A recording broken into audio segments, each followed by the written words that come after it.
Hammaga assalomu alaykum, manajachi oila a'zolarim. Kayfiyatingiz yaxshimi, bormisiz? Xo'p, bugungi intervyuda sizlar bilan ko'rishish baxtiga muyassar bo'lganimdan men bundan juda ham xursandman. Avvalambor bugun barchamizga mana shu intervyuda yig'ilish nasib qilibdi. Buning uchun Allohimga behisob shukrlar bo'lsin. Men xohlardimki bu intervyu sizga ham, menga ham manfaatli bo'ladi deb. Ya'ni bu intervyuda ham shu qanaqadir anglash yokida ochilish olsangiz, men bundan juda ham xursand bo'lardim. Ya'ni biz yillar davomida qo'rqaman, qo'rquvlarda yashab yurgan holatlarimiz aslida oddiy bir yo'q narsaligini tushuntira olsam, men bundan juda ham baxtiyor va bir hayotdagi vazifamni bajargan bo'laman. Qani, unday bo'lsa, biz boshladik. Avvalambor sizga men o'zimni tanishtirsam, men Risolat Fattoyeva Hamidullayevna 21 yoshdaman. Toshkentda dunyoga kelganman. Meni asosiy mutaxassislik kasbim bu logopedlik yo'nalishi bo'yicha, ya'ni maxsus logopediya yo'nalishi bo'yicha. Hozirgi kunda Instagramimda ham holatlar bo'yicha o'z faoliyatimni olib boraman. Ya'ni u qanday holatlar?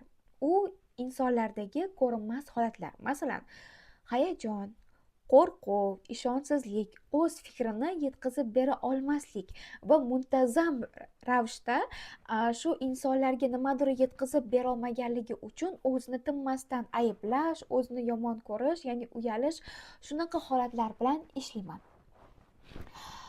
Xo'p, bugungi siz bilan bizni bo'ladigan mavzuyimiz qo'rquvlar. Ya'ni qo'rquvdan erkinlik sari deb nomlangan intervyuyimizga yana bir bor xush kelibsiz. Sizga endi men qo'rquvlar haqida gapirishimdan oldin bir mavzudan boshlamoqchiman, ya'ni men bu maydonga qanday qilib kirib keldim? Men bu sohani tanlashimga nima sabab bo'ldi?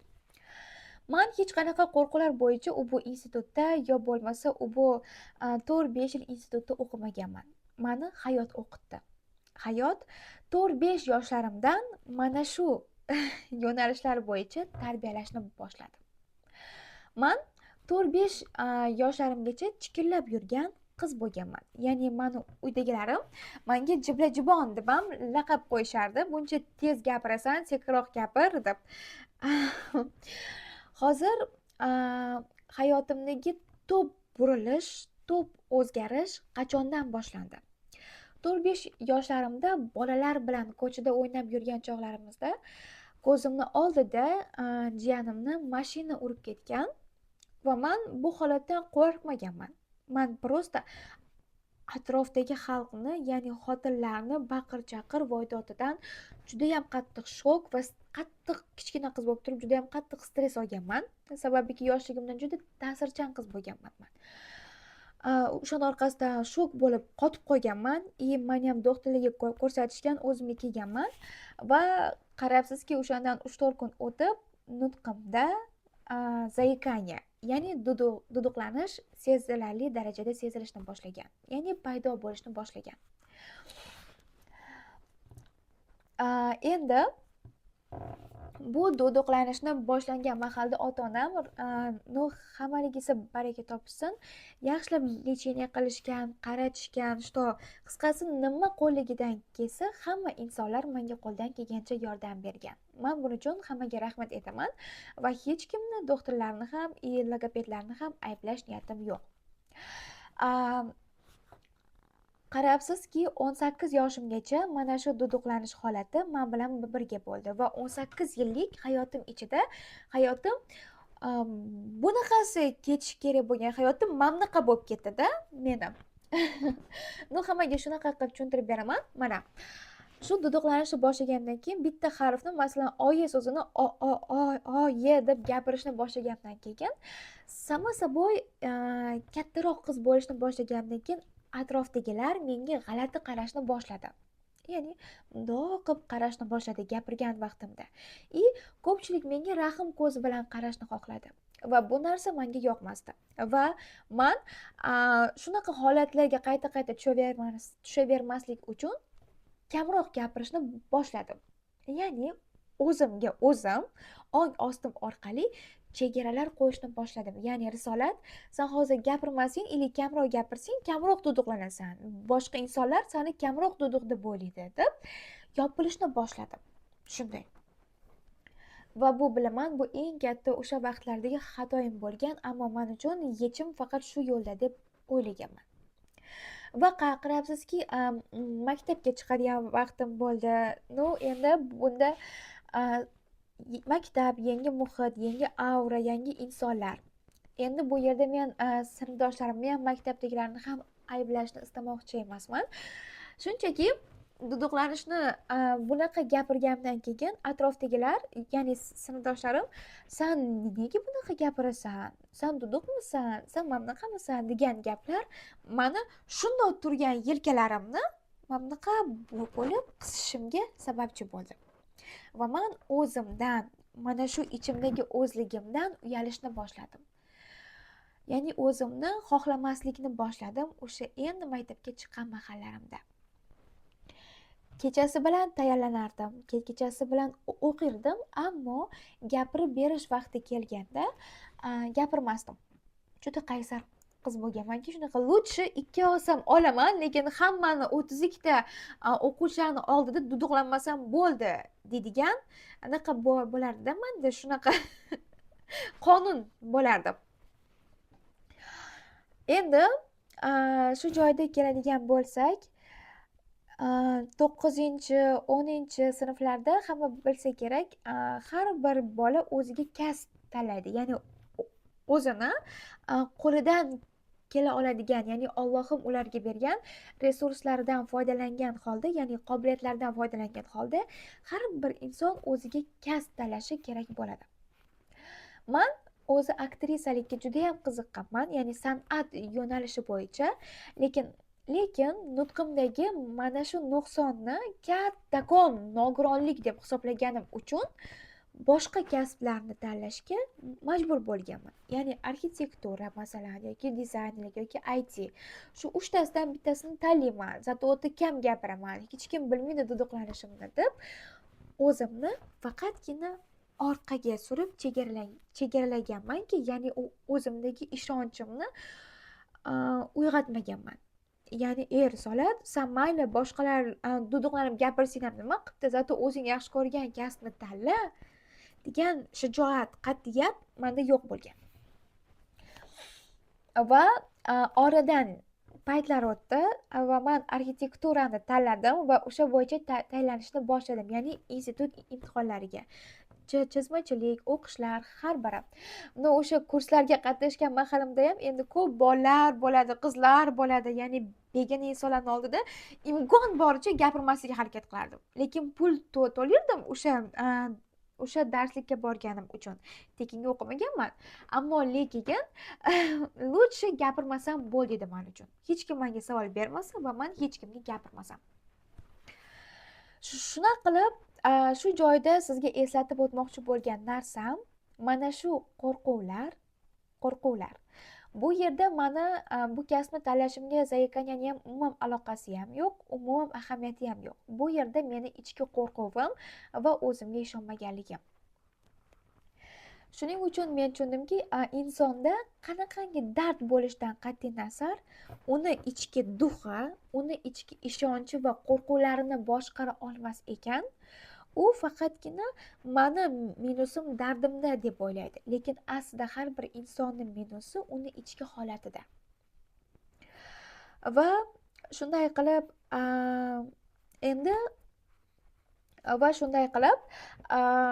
qo'rquvlarga keladigan bo'lsak, qo'rquvlar hayotimni mamnaqasiga o'zgartirib tashladi. Ya'ni men o'zim xohlagan kasbni emas, boshqa bir kasbni majburlikdan yaxshi ko'rmasam ham tanlashga majbur qila oladigan darajada hayotimga ta'sir qila olish kuchiga ega bizdagi qo'rquvlar. Masalan, sizda kamchilik bor va siz holatingizni bilganingiz uchun har doim mamnaqa qilib yurasiz. Hammaning oldida uyalib, hammaning oldida sal unaqa qistanib yurasizki, meni hayotni markazida bo'lishga haqqim yo'q, meni gapirishga haqqim yo'q, sababki men qo'rqaman yoki uyalaman degan bahonalar orqali. Endi qo'rquvlar haqida sizga ma'lumot beraman.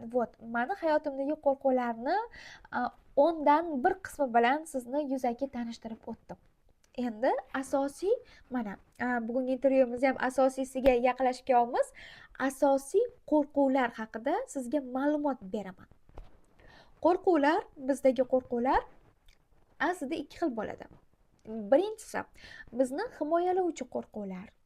Mana misol uchun hech qaysimiz qaynab to'g'rigan qozonga borib qo'limizni hop etib tiqib olmaymiz, chunki bilamizki miyamiz qo'rqadi. Hozir qo'lingni kuydirib olasan, joning og'riydi, ya'ni jonimizni saqlovchi qo'rquv. Ikkinchisi esa jonimizni oluvchi qo'rquv, ya'ni shunaqangi darajada bizni u qo'rquv bizni energiyamiz bilan va ong osti kuchimizdan oziqlanadi. U qo'rquv hali bo'lmagan narsalarni ham bizga bo'lgan qilib ko'rsata oladi. Endi shu joyda sizga asosiy beradigan fundamentim va asosiy bilishingiz kerak bo'lgan narsa, har bir qo'rquv aslida yo'q narsa. Bizdagi vahima borku, vahima yo'q narsani bor qilib ko'rsatuvchi vahimalardan kelib chiqadi. Endi qo'rqadigan insonni belgilari. Qo'rqadigan insonlar masalan doimiy qo'llar qaltirashi, yuragi tez urib ketadi va ko'zlarini muntazam ravishda qayoqqadir kirganda, masalan yangi xonaga kirganda mana bunaqa bo'ladi, bunaqa qaraydi hamma yoqqa va juda past ovozda gapirishga harakat qiladiki, чтобы hamma hech kimni diqqatini tortmaslik uchun. Endi qo'rqadigan insonlarda doimiy bo'ladi ishonchsizlik. Sizda masalan qo'rquv borligini 100% bilasiz, demak sizda ishonchsizlik bor. Ya'ni o'zingizni kuchingizga, o'zingizni qobiliyatlaringizga, o'zingizni resurslaringizga ishonmaysiz. Shu sababdan sizda qo'rquv bo'ladi. Mana masalan, siz zo'r ovqat pishirasiz, zo'r ovqat qildingiz, kimdir kelib, voy sen zo'r ovqat qilibsan desa, voy yo'q, unchalik emasdir deb o'zingizni pastga urishingiz mana shu asl qo'rquvlari bor insonligingizdan darak beradi. Lekin aslida qo'rquvlar unaqa darajada qo'rqinchli emas. Bizni faqatgina boshqalar haqida noto'g'ri chiqargan fikrlarimiz orqali u shunaqangi shakllanib ketaveradi.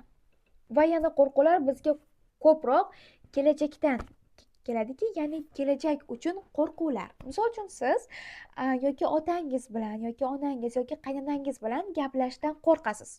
Buni asosiy sababi sizdagi qo'rquv, misol uchun hali ko'pchilik qizlarni ham qo'rqadigan qo'rquvi borda, hali turmushga chiqmasdan turib, hali qaynona nimaligini bilmasdan turib, u qaynonasi уже yomon xotin bo'lishini, uni ko'p ishlatishini yoki ko'p yomon taassurotlarni olganligi uchun ham u hali yo'q qaynonasidan qo'rqadi.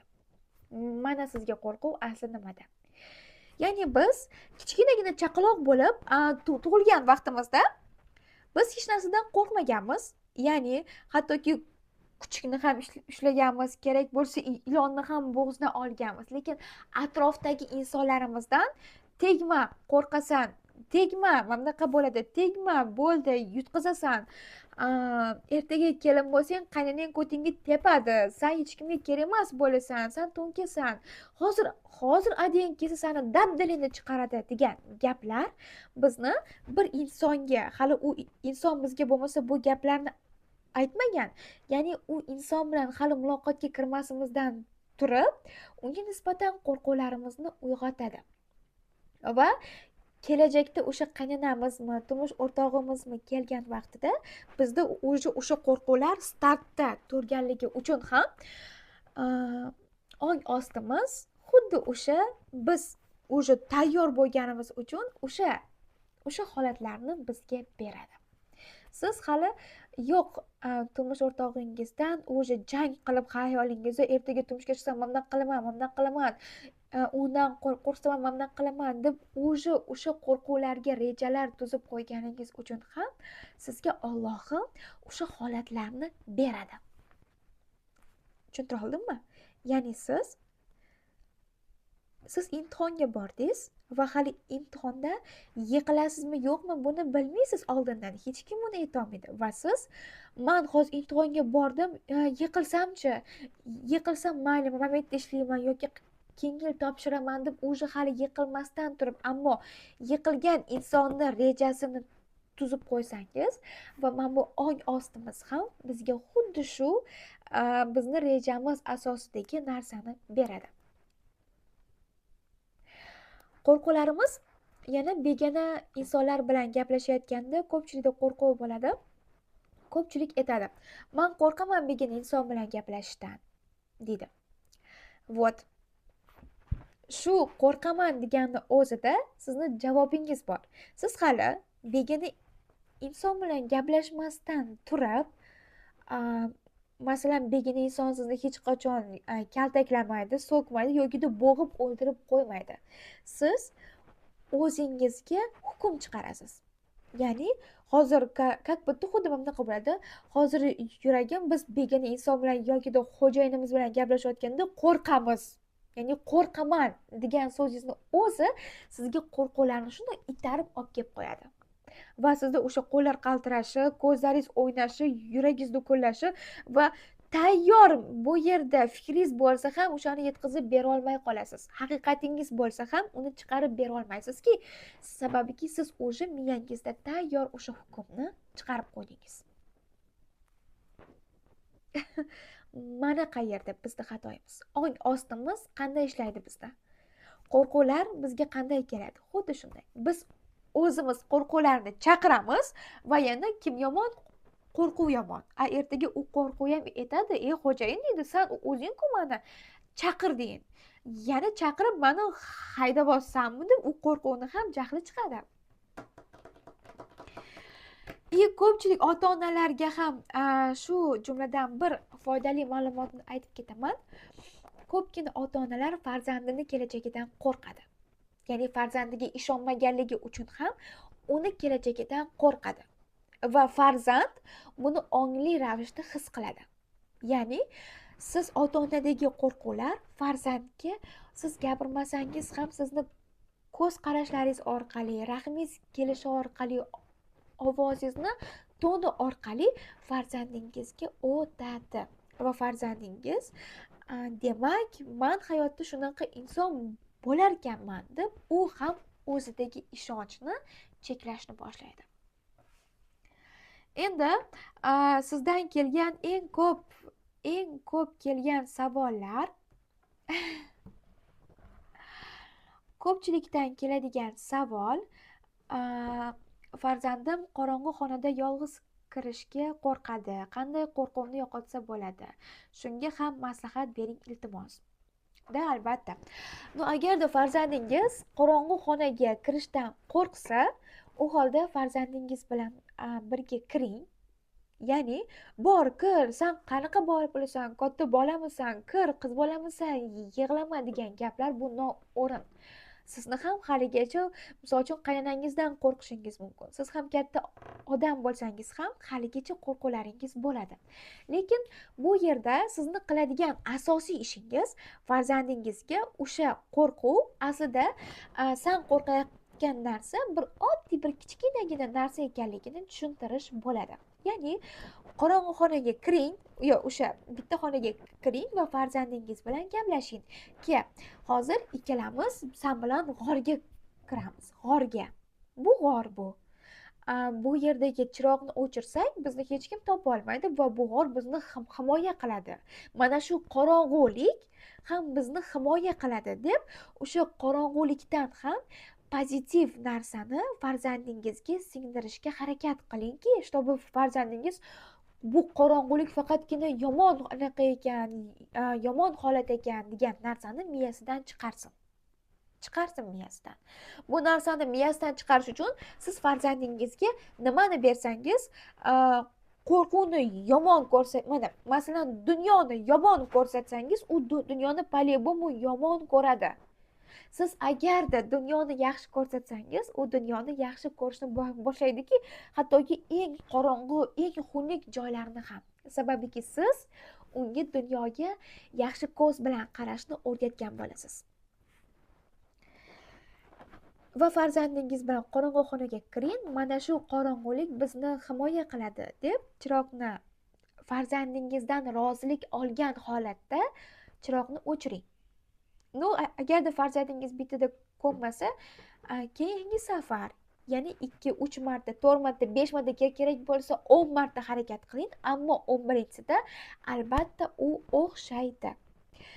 Farzandingiz bilan qorong'u xonada birpas o'tiring, birga suhbatlashib, ko'rdingmi, bizni shu hattoki mana shu qorong'ulik ham himoya qiladida, farzandingizga o'sha qorong'ulik bilan bog'liq hikoyami, rivoyatlarni to'qib aytib berishga harakat qilingki, shtobi uni qorong'ulik bilan qo'rquvini yechish uchun. Endi keyingi savolga. Assalomu alaykum. Men insonlar bilan muloqot qilganimda duduqlanib qolaman. Vot. Mana shu yerda sizni eng katta xatoyingiz borki, siz o'zi hali nima deydi? Hali o'sha holat bo'lmasdan turib, har safar o'zingiz hukm chiqarib qo'yasiz. Ya'ni qarshingizdan odam kelyapti, voy xudoyim, hozir men shuni oldida duduqlanib qolaman, ishqilib duduqlanmasdan gapirsam bo'ldi. Ishqilib nima qilib bo'lsa ham duduqlanmasligim kerak degan hukm bilan gapirganingiz uchun ham siz o'sha joyda aniq duduqlanaverasizki, chunki sizda erkinlik yo'q. Erkinlik. Duduqlansam nima qilibdi shu insonni oldida? Nima u inson meni jonimni olarmidi? Duduqlansam nima qilibdi? Hech narsa qilmabdi. Men o'zimni, ya'ni Allohim menga mana shu bergan sinov bilan yaxshi ko'rdim. Ya'ni menga mana shu duduqlanishni bergan, qo'rquvni bergan, har xil holatlarni berganligida ham sevdim. Siz ham birinchi navbatda o'zingizni boricha qabul qilib va Allohim sizga mana shu sinovni 32 million O'zbekiston bo'yicha, dunyo bo'yicha 8 milliard aholini ichidan tanlab sizga bergani uchun siz shu narsaga shukr qiling va rahmat eting. Va o'zingizni boricha qabul qilishga harakat qilingki, inson qachon seviladi? Insonga qachon omad eshiklari ochilishni boshlaydi? U o'zini boricha sevganda va boricha qabul qilganda. Sababiki bu ishni ko'pchilik ham qila olmaydi. Tak, omma oldida nutq so'zlashdagi qo'rquvga qarshi ham tepni boshqarishni o'rgating. Хорошо. Begonalarning oldida har birimizni vahma bosadi, panika bosadi, qo'rquv, stress hammasi bitada keladi, qisqasi aytganda. Sababiki u yerda xato qilish imkoni bo'lmaganligi uchun ham, ya'ni imkoniyat bir marta bo'lgani uchun ham bizda mana bu qo'rquv oshib ketadi. Sizda misol uchun qayta gapirish imkoniyatini borligini sezsangiz, siz bemalol gapira olasiz. Ammo endi boshqalarni oldida bir martalik imkonimiz bo'lganligi uchun biz qanday yo'l tutamiz? Mana bu siqilib turgan ruhiyatimizga, siqilib turgan hayajon qo'rquvlarimizga erkinlikni berishimiz shart. Ya'ni bu o'tirgan olomon meni jonimni olmaydi. Bu o'tirgan insonlar ham sizga, menga o'xshagan bir Allohning bandasi. Hech qanaqa meni baholashga hech kimning haqqi yo'q degan nutqiy ham ruhiy erkinlikni uyg'otib olishingiz kerak. Va yana yozishdi, men ustozimni oldida hayajonlanaman, gapira olmay qolaman, qo'rqaman. Xo'p, siz ustozingiz oldida hayajonlanasiz, qo'rqasiz. Bunga asosiy sabab xuddi hozirgidek aytganimdek, siz o'zingizga shu hukmlarni osib olgansiz. Ya'ni hamma, mana eng foydali gapni aytaman, diqqat bilan eshiting. Hamma qo'rquv va hayajoni bor insonlar o'ziga mana shu hukmni zanjir qilib osib oladi. Ya'ni men xunuk gapiraman, men gapira olmay qolaman degan gapni o'zida ular yutqizdi. Gapira olmasa ham, hattoki so'quv bo'lsa ham ichidan men gapira olaman, men uddalayman, men qila olaman, nutqim bormi, tilim bormi, harflarim bormi? Kerak bo'lsa, kimdir meni og'zimni yopsa, hattoki imon ishora orqali bo'lsa ham gapiraman degan ishonchi bo'lishi kerak. Endi